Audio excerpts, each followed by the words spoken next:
Oke, ini adalah gorden yang sudah dibentuk. Anda bisa melihatnya. Saya akan coba.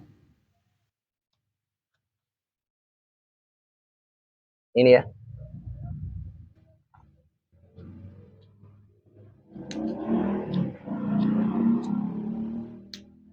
Dan lihat saja.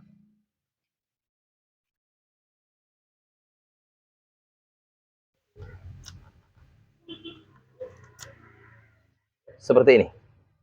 Ini yang sudah dibuat antara sudut kiri dan kanan. Sudah dibuat ya. Kemudian ini adalah gelombang gorden. Bentuknya seperti ini.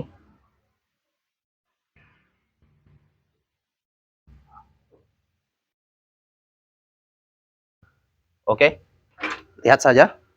Bentuknya adalah seperti itu.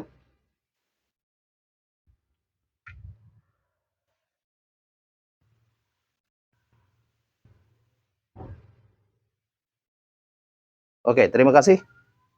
Ini adalah bentuknya. Jangan lupa untuk share, klik subscribe video.